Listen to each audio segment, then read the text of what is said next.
20 horas 31 minutos, el invitado de esta noche es César Litardo, presidente de la Asamblea Nacional, para hablar sobre la agenda legislativa del periodo entrante. Presidente, gracias por estar esta noche aquí en Telediario. Buenas noches, un saludo para todo el pueblo ecuatoriano. Muchas gracias, presidente. Bueno, para arrancar esta entrevista, acciones inmediatas que hay que asumir en la Asamblea Nacional. ¿Cuáles son los retos que hay que alcanzar en este momento? Bueno, varios retos importantes. El primer reto creo que tenemos dentro de ese proceso legislativo nuevo que iniciamos es el de que tenemos que devolver la confianza de la ciudadanía en la Asamblea.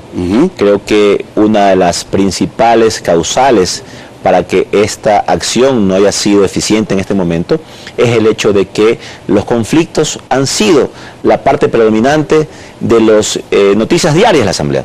Así que es fundamental buscar más consensos, lograr que este acuerdo por la coalición nacional que se consiguió el día de ayer tenga sus primeros pasos y eso permita buscar la posibilidad de que una agenda en consenso pueda identificar las prioridades del país. Así que retos importantes como el hecho de poder buscar consensos en función de los conflictos es principalmente uno de los objetivos de esta nueva administración de la Asamblea Nacional. Bueno, usted ha mencionado un tema que es importante, que lo haya reconocido como una verdad, que es recuperar la imagen de la Asamblea Nacional que se ha visto tan desprestigiada en los últimos años y sobre todo en los últimos meses por una serie de escándalos de corrupción y denuncias que se han hecho presentes y que han salpicado a varios asambleístas.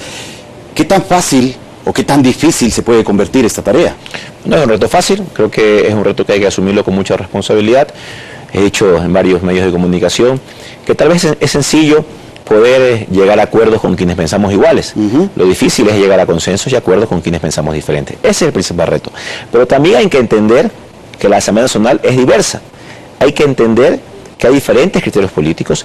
Hay que entender que ningún bloque o sector político de la Asamblea puede tener un control o una intención de por sí solos poder procesar los temas internos. Entonces el gran reto que tenemos es que podamos llegar a esos consensos. ¿Y cómo lo he manifestado? Que esos consensos se basen en estos 4 ejes que he planteado en función de lo que tiene que primar la agenda legislativa. Primero, estabilidad democrática y política del país. Segundo, vamos a trabajar en una agenda de empleo. Tercero, en una agenda de seguridad. Y en cuarta instancia, ese control político y de fiscalización independiente que tiene que tener la Asamblea Nacional. Bueno, el día de ayer usted alcanzó la presidencia de la Asamblea Nacional con el apoyo de 78 votos, de 78 asambleístas. Esto lógicamente se alcanzó luego de una negociación y acuerdos de carácter político. De hecho, entre los 78 votos figura una buena parte de los asambleístas de Creo. 17 votos de Creo dieron el apoyo para que usted pueda llegar a la presidencia de la Asamblea Nacional. ¿Qué tipo de acuerdos se alcanzaron para que finalmente César Litardo alcance la titularidad del Poder Legislativo? Bueno, más que acuerdos, creo que se hizo un llamado en base a esos ejes que mencioné hace un momento para poder hacer una coalición nacional y creo que estos grupos políticos entendieron ese mensaje y lo captaron de buena manera. Creo que es fundamental entender de que hay varias fuerzas políticas que están en el rumbo de estabilizar el país políticamente, que no creen que la desestabilización es el camino correcto a seguir, que creen que lo que decía, empleo, trabajo, seguridad ciudadana, una independencia de funciones es el principal objetivo que debemos tener. Y también debemos pasar de ese proceso en donde las mayorías móviles, las mayorías de coyuntura son las que trabajan en la Asamblea. Si nos ponemos la misión de poder enrumbar esta Asamblea en función de una agenda de trabajo, de una planificación coordinada con todas las fuerzas políticas, seguramente esto no va a permitir que haya mayorías móviles, sino que seguramente esto va a permitir que exista un proceso constante de acuerdos en función del país y que al final, no la Asamblea, sino el pueblo ecuatoriano sea quien se beneficie de estas situaciones que lo que buscan es esto, darle mejores días y dar la posibilidad de que el Ecuador tenga una agenda en función de su desarrollo integral. Y estos acuerdos también incluyen la posibilidad de ceder espacios a sectores y organizaciones políticas que han sido contrarias a Alianza País para poder ocupar cargos importantes dentro de las comisiones especializadas que ya se conformarán el día de mañana. Hay que entender que la Asamblea en este momento es una Asamblea diferente a la que inició su proceso legislativo, es decir, que la correlación de fuerzas ha variado y que en un ambiente democrático interno debe ser justo que también todos estén representados. Me parece que ese es el proceso que estamos dándole a la Asamblea en este momento y no solamente un tema de personas ni un tema en función también de grupos políticos. Creo que esa conexión entre la representación en las diferentes presidencias y vicepresidencias de comisiones tiene que ser reflejado en esta agenda. Verán, dimos un gran paso ayer.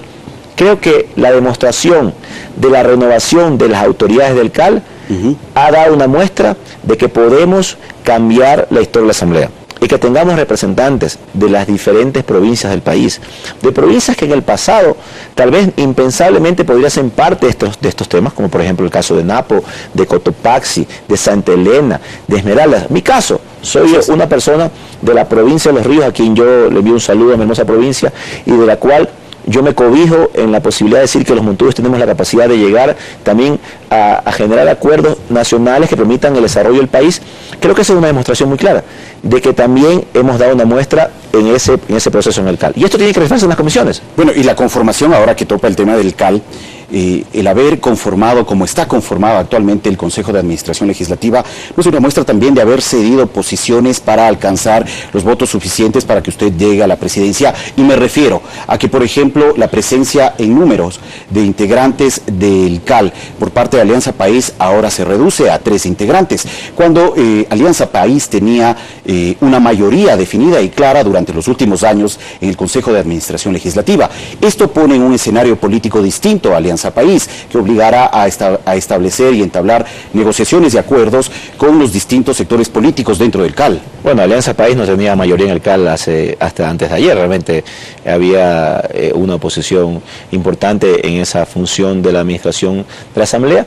Pero lo que digo es esto, ¿no? Que es no solamente el hecho de que tengamos o no mayoría. Me parece que lo importante es que esta acción y que el CAL tenga representantes de todas las regiones del país demuestra que es un nuevo momento de la Asamblea Nacional y que me parece que es importante destacarlo. Vamos a trabajar, creo que todos los miembros del CAL y quienes conforman las comisiones van a tener la posibilidad de trabajar en función de un acuerdo al cual hemos llegado, y que en principio este acuerdo no está en función de personas, insisto, es un acuerdo en función del país, en función del desarrollo, en función de nuestro pueblo, que ha pasado momentos duros por haber vivido una crisis económica, realmente vivimos una economía que nos emocionó a todos, pero ahora la realidad es muy diferente y hay que acentuar a la realidad económica del país. Así que hay que dar pasos sólidos.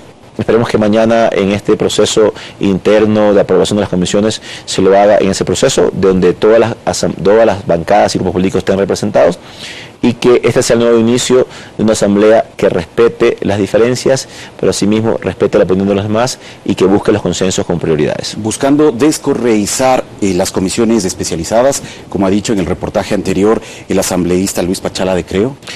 Más allá de descorreizar, creo que lo importante es que todos sean representativos y que se entienda el nuevo momento de la Asamblea Nacional.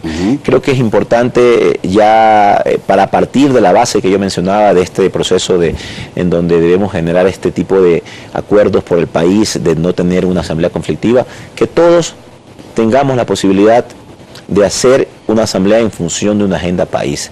No podemos permitir que las agendas sean personales, no podemos permitir que las agendas respondan a un grupo político, no podemos permitir que esa agenda de desestabilización implique a todo el país en función de que esto trae consecuencias negativas.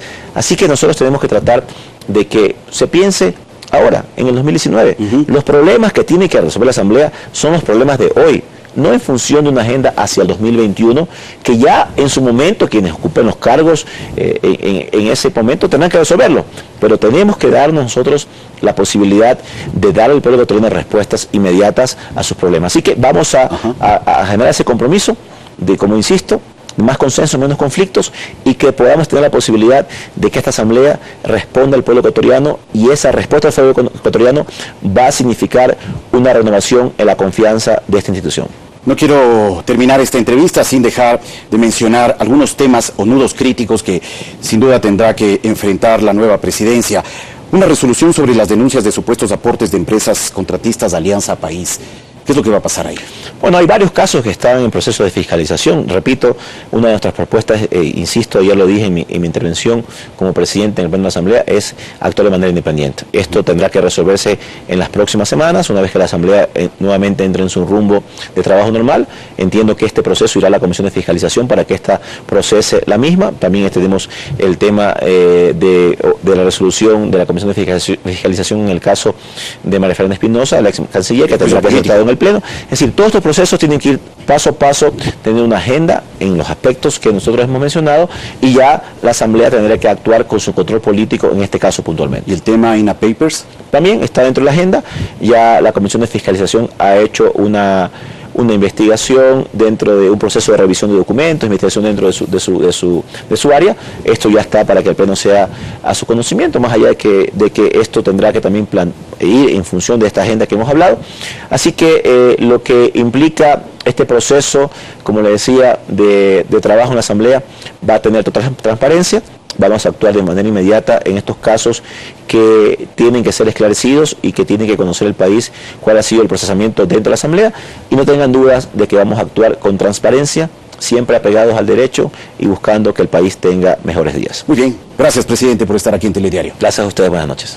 Agradecemos a César Litardo, flamante presidente de la Asamblea Nacional, por ofrecernos su visión sobre la agenda legislativa que se deberá cumplir a partir de la nueva presidencia en la Asamblea Nacional.